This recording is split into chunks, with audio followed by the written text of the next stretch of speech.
নমস্কার, কেমন আছো সবাই? আমার চ্যানেলের নতুন আরও একটি ভিডিওতে তোমাদের সকলকে স্বাগত জানাই। সকাল এখন 6টা মতো বাজে। আজ হচ্ছে রবিবার, রায়ের বাবারও ছুটি, আর রায়ের আজ পর্যন্ত গ্রীষ্মকালের শেষ ছুটি। কাল থেকে ওর আবার স্কুল। তো আজকে একটু লেটেও উঠেছি। সারা রাত তো এখন সেরকম ঘুম হয় না গরমের জন্য। গরমটা দুদিন থেকে পড়েছেও খুব, এত পরিমাণে ঘাম হচ্ছে যে রাতেবেলা ঘুমই হচ্ছে না। ঘুমটা ঠিক আসছে ওই সকালবেলা, কিন্তু সকালবেলা ঘুম এলে আর হবে কি, উঠে কাজকর্ম এই সবগুলো তো করতেই হবে। যদি ভাবি একটু দেরি করে উঠবো, তাহলে কাজগুলোও দেরি হয়ে যায়। তো রায় আর রায়ের বাবা উঠে পড়েছে, কিন্তু ভেবো না ওরা এখনও ঘুম ভেঙে উঠেছে। ওরা ওই ঘরে গিয়ে শুয়ে পড়েছে, এখনও বিকি ওঠেনি। তো তাই বললাম যে তোমরা জেগে জেগে ঘুমোচ্ছিলো আর কি দুজনেই। তো বললাম তাহলে তোমরা দুজনে ওই ঘরে গিয়ে শুয়ে পড়ো, আমি তাহলে এই ঘরের বিছানাটা ঝেড়ে ঝুড়ে বাসি কাজকর্মগুলো সারবো, ঘর বারান্দাগুলো ঝাঁট দেবো। তাহলে তোমরা উঠেই পড়েছো, তাহলে বিছানাটা ঝেড়েও নেব। তো সেই জন্য ওরা দুজনে গিয়ে এখন ওই ঘরে শুয়েছে, জেগেই আছে অবশ্য, কিছুক্ষণ পরে উঠে যাবে। সকালবেলা ঘুমটা এলে কি হবে, সেরকম আর ঘুম আর হয় না। তো যাই হোক, আমার ঘর বারান্দাগুলো ঝাঁট দেওয়া হয়ে গেছে। অ্যাফ্রেশ নিয়ে বসে পড়েছি এখানে রায়ের কিছু হোম টাস্ক দিতে। ও তো ঘুম থেকে উঠেই ফ্রেশ হয়ে ব্রেকফাস্ট করে পড়তে বসবে। তো ভাবলাম ওর কিছুটা কাজ আমি দিয়ে রাখি, তাহলে পড়তে পারবে বা লিখতেও পারবে, লেখার কিছু থাকলে।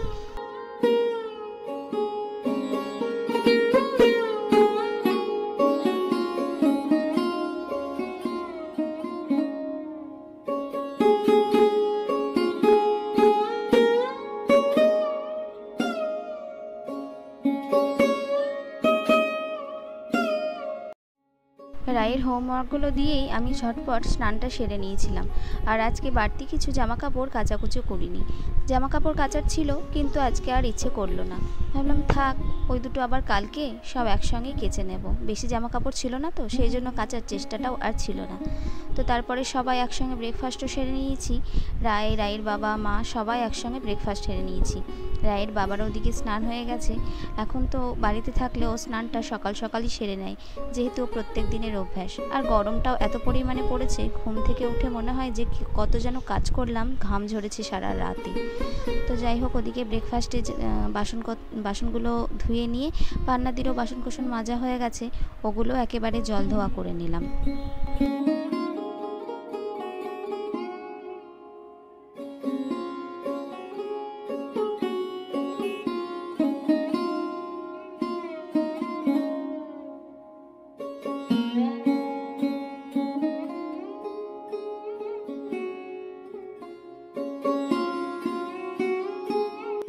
অল্প কয়েকটা জামা কাপড় ছিল আয়রন করবার, কদিন থেকেই ভাবছিলাম করব, তো হয়ে আর উঠছিল না। ভাবলাম পাটা একটু ভালো হোক, পা নিয়েই তো সব কিছু কাজ।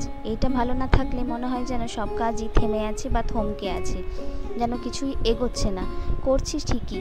এই যে রায়কে বললাম একটু স্প্রেটা দিয়ে নে, হালকা একটু ব্যথা রয়েই গেছে। ভাবছি দুদিনের মধ্যে ডাক্তার দেখাতে হবে। ডাক্তার তো আর রোজ বসে না, তো একবার গিয়ে দেখতে হবে কবে বসে, তো নামটা লিখিয়ে আসতে হবে। এই যে বসে পড়লাম আয়রন করতে। আর আজকে রান্নাবান্না সেরকম জুটজাত করে করার কিছু নেই, কারণ আজকে একটা অন্নপ্রাশনের নেমন্তন্ন আছে আমাদের পাড়ায়। বাড়ির সবারই নেমন্তন্ন আছে। বাড়ির এতগুলো মেম্বার থাকা সত্ত্বেও যাবো মোটে 4 জন, কারণ দিদি নেই, একটু কাজে বাইরে গেছে, পিকি গেছে পড়তে, আর মা তো যায় না, তোমরা জানোই। তো মায়ের জন্য একটু সেদ্ধ ভাত করে নিয়েছে, আর আমরা যাব, সেই জন্য রান্নাবান্না তরিজুত করে কিছু সবজিপাতি কাটতে হবে না। তো সেই জন্য ভাবলাম ব্রেকফাস্টটা সেরে নিয়ে, আর এদিকে পান্নাদির এখানটা মোছা হয়ে গেছে, সেই জন্য এখানে বসলাম আয়রনগুলো করতে। খুব বেশি জামা কাপড় নেই, ওই 2-3টে জামা কাপড় আছে, তো ফেলেই বা রাখা কেন, এগুলো ফেলে রাখলে আবার একটার পর একটা জমে জমে পাহাড় হয়ে যাবে।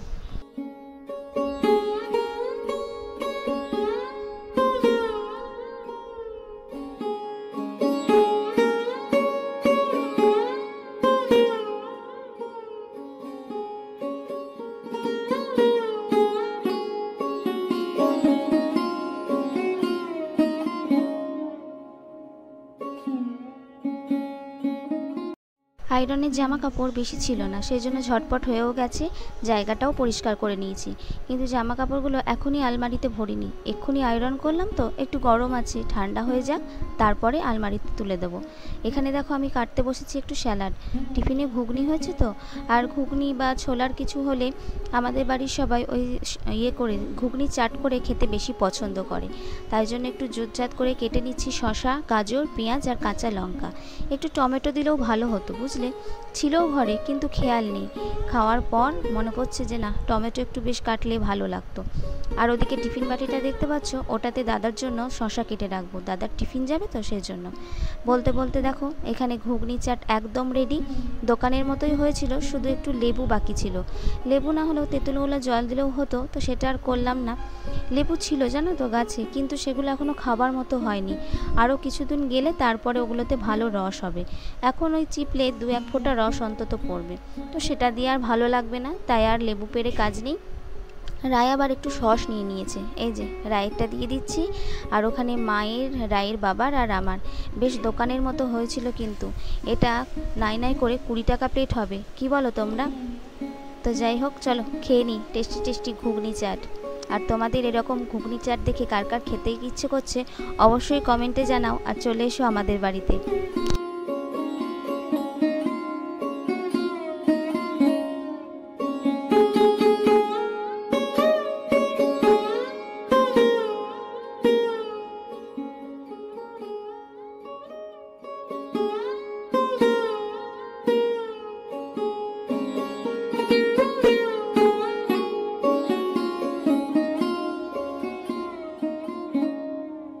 একটা 35 বাজছে, রেডি হয়ে নিয়েছি, প্রচণ্ড গরম, কিছু মানে ভরা জামা কাপড় বা নতুন জামা কাপড় পরে যেতে বা সেজে গুজে যেতে ইচ্ছে করছে না, হালকার মধ্যে সেজেছি।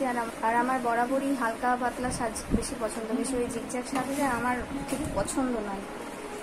তো যাই হোক, সবার চোখের জন্য, চোখের ভালো লাগার জন্য করতে হয় একটু একটু, তো সেটুকু মানে যেটুকু না করলেই নয় সেটুকুই আর কি রেডি হয়েছি। এই যে হালকা একটু সাজগুজু করেছি। আর এই যে রায় ওখানে সেজে গুজে বসে আছে, রায়ের বাবা বাইরে আছে, ও তো প্রচণ্ড গরম লাগছে, তাই বলছে ও তো গরমে, এরকম গরমে তো এরকম রেডি হয়ে মানে সেজে গুজে জামা কাপড় পরে কোথাও যেতেই চায় না। তাও ছেলেদের এক পক্ষে ভালো, এত কিছু পরতে হয় না, মানে জাঁকজমক করে এত কিছু ছেলেদের পরতে হয় না, এটাই একটা প্লাস পয়েন্ট। কী বার করছিস এখন? ব্যাগ করছে, ব্যাগ নিয়ে যাবে। চলো দাদা আসুক, দাদা এলে বেরিয়ে যাবো আমরা চারজনে। এই যে সবাই আমরা বেরিয়ে গেছি, আমরা চারজন। চলো। আর কি গরম, প্রচণ্ড রোদ, সেরকম গরম হাওয়া। আর রায় আবার একটু রেগে গেছে, যাওয়ার আগে এটাই হয়, কারণ ও লিপস্টিক লাগাতে এতটাই পছন্দ করে, কোথাও যাওয়ার আগে লিপস্টিক লাগাতে হবে, এটা নিয়ে ওর বাবার সঙ্গে রাগারাগি হয়ে গেছে। চলো যাই।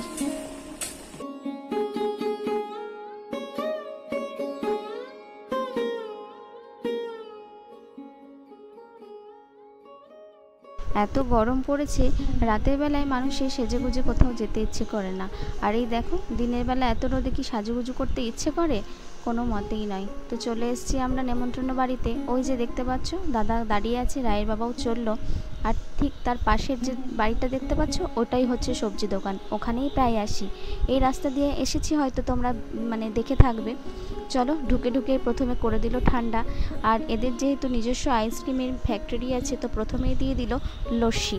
তারপরে আমরা এখন চলে যাব ওপরে, যার উপলক্ষে এখানে আসা, তো যার অন্নপ্রাশন যে পুচকুটার, কিন্তু তার কোনো ছবি তুলিনি, তার কারণ সে ঘুমিয়ে পড়েছিল। তার ঘুমন্ত অবস্থায় বাচ্চার ছবি তুলতে হয় না, ভিডিও তুলতে হয় না, সে তো তোমরা জানো।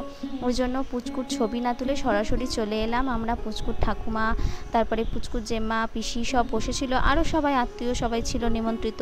ওখানে বসে একটু গল্প করছিলাম, কারণ খাওয়ার জায়গায় ছিল ভিড়, তো সেই জন্য আমরা ওপরে এসে এখানে একটু গল্পগুজব করে সময় কাটিয়ে তারপরে আবার যখন নিচে ফাঁকা হলো, খাওয়া দাওয়াটা নিচেই ছিল, এই গরমে বেশ ভালোই ব্যবস্থা করেছিল, তো ওখানে চলে গিয়েছিলাম। এই যে এখন সবাই মিলে বেশ গল্প করছি জমি, আর সবাই জিজ্ঞাসা করছে দিদি আসেনি, বিকি ওদের জন্য জিজ্ঞাসা করছিল। এই যে চলে এসেছি খাওয়া দাওয়ার জায়গায়, এখনই বসবো। এদের প্রায় শেষের দিকে হয়ে এসছে, এরা উঠে গেলেই তারপরে আমরা বসবো। আর এসছিলাম আমরা কোন দিক দিয়ে তোমাদের দেখাই, এই যে বাইরের দরজা দিয়ে ঢুকে ওপরে চলে গেলাম, পুরোটা বেলুন দিয়ে সাজানো। বুঝতেই পারছো বাচ্চার অনুষ্ঠান, জন্মদিন, অন্নপ্রাশন যাই হোক না কেন সেটা বেলুন দিয়ে সাজানো থাকবে। তো অতঃপর আমরা জায়গা বসতে পেয়েছি, ব্যাচ উঠে গেছে, টেবিলও পরিষ্কার করে দিয়েছে, এই যে নতুন পেপার পেরেও দিয়েছে, ঝকঝকে বেশ ভালোই লাগছে। এঁঠো কাঠাতে বসতে ভালো লাগে না, তো পরিষ্কার করে নিয়ে একদম জায়গাটা এঁঠোটা পরিষ্কার করে একদম নতুন পেপার পেতে দিয়েছে। তো দেখো এই যে চলে এসছে মেনু কার্ড পাতা। আর খাবার সময় না ভিডিও করতে ভালোও লাগে না, অনেকেও অস্বস্তি বোধ করে, সেই জন্য মেনু কার্ডটা তোমাদের দেখিয়ে দিলাম, দেখে নাও মেনুতে কি কি ছিল। খাবার সময় ভিডিও করলে হয়তো ভালো হতো, কিন্তু না অনেকে অস্বস্তি বোধ করে, সেই জন্য আর ভিডিওটা করলাম না, আর খাবারও ডিস্টার্ব হয়। তো খাওয়া দাওয়া হয়ে গেল, আর তোমাদের তো বললাম ওনাদের আইসক্রিম ফ্যাক্টরি আছে, তো শেষ পাতে আইসক্রিম তো থাকবেই, আর এখনকার ভোজে এটা হচ্ছে ফ্যাশন। আইসক্রিম খেতে খেতে বাড়ি চলে আসছি, কিন্তু প্রচণ্ড গরম, একদিকে ঘাম ঝরছে, একদিকে আইসক্রিম গলে পড়ছে, তবুও আইসক্রিম খেতে ছাড়ছি না। বাড়ি চলে এসেছি এদিকে কথা বলতে বলতে, আর আমাদের সামনে চললো দেখো আমাদের পাহারাদার, বাড়ির পাহারাদার। আর এই যে সবাই বাড়ির দিকে ঢুকছে, আর এই যে তোমাদের বললাম না ও লেজ নাড়তে নাড়তে চললো। আইসক্রিমটা দিয়েছিলাম খাবে বলে, কিন্তু খায়নি, বুঝলে তো। 4:35 বাজছে, এইমাত্র বেরোলাম রায়ের নাচের ক্লাসের জন্য। 15 মিনিট আগে সবসময় যাই, কিন্তু আজকে লেট হয়ে গেল, আর প্রচণ্ড গরম। ভেবেছিলাম যে পাটা ধুয়ে বেরোবো, কিন্তু হলো না। এত রোদ গরমে ভাবলাম যে আজকে আর নাচের ক্লাসে যাব না, কিন্তু ওই যে আগের 2 সপ্তাহ কামাই গেছে, তার তো পূরণ করতে হবে। 1 সপ্তাহ আমি আমার বাপের বাড়ি ছিলাম, আর তারপরের সপ্তাহ আমার পায়ে লেগেছিল, সেই জন্য যাওয়া হয়নি। তো তাই ভাবলাম যে সামনে তো নাচের পরীক্ষা, বেশি কামাই করলেও হবে না, ওর যেগুলো নাচের পরীক্ষার কোর্স সেগুলো তো তখন ও কমপ্লিট করতে পারবে না, সেই জন্য যাওয়া আর কি। আর নাচের ক্লাসে যাব বলে ওই টাইমটা তো আমি ভিডিও এডিট করি, তো সেই জন্য আজকে ভিডিওটাও আমি আগেই এডিট করে সমস্ত কিছু রেডি করে রেখেছিলাম। আর সকালের দিকেও সেরকম চাপের কাজ তো ছিল না, রান্নাবান্না জোগাড় করা এই করা, যেহেতু আজকে রান্নাবান্না সেরকম ছিল না ঘরে, তো আমার ভিডিও এডিটও হয়ে গেছে। তো আমি ক্লাসে বলো স্কুল বলো যখনই যাই হাতে 15-20 মিনিট সময় নিয়ে যাই, কিন্তু আজকে ওই যে নেমন্তন্ন বাড়ি থেকে এসে শরীরটা একদমই ভালো লাগছিল না, ঘুমিয়ে পড়েছিলাম। তো ক্ষণিকের ঘুম থেকে ঘুমিয়ে গেলে ক্ষণিকের জন্য, তারপরে সেই ঘুম ভাঙিয়ে উঠে কোথাও যাওয়াটা একটু বিরক্তিকর, একটু না অনেকটাই বিরক্তিকর হয়ে যায়। রায় তো সেই জন্য ক্লাসের দিনে ঘুমোতে চায় না, কিন্তু আজকে দুজনেরই ঘুম চলে এসেছিলো আচমকা। তো ঘুম ভেঙে যেতে যেতে আজকে ক্লাসে একটু দেরি হয়ে গেছিলো, তো কিছু করার নেই। আর কি পরিমাণে রোদ উঠেছে দেখতে পাচ্ছ, পুরো ঘেমে গেছি। এখনই যাওয়ার পরে তো ওখানে নাচ টাচ করবে, আরও ঘেমে যাবে। ক্লাসও হয়ে গেছে, আজকে একটু তাড়াতাড়ি ছেড়ে দিয়েছে, আর আমিও একটু লেটেই গিয়েছিলাম সেই জন্য। তো ক্লাসও হয়ে গেছে, এখন 5টা 5:30 মতো বাজে।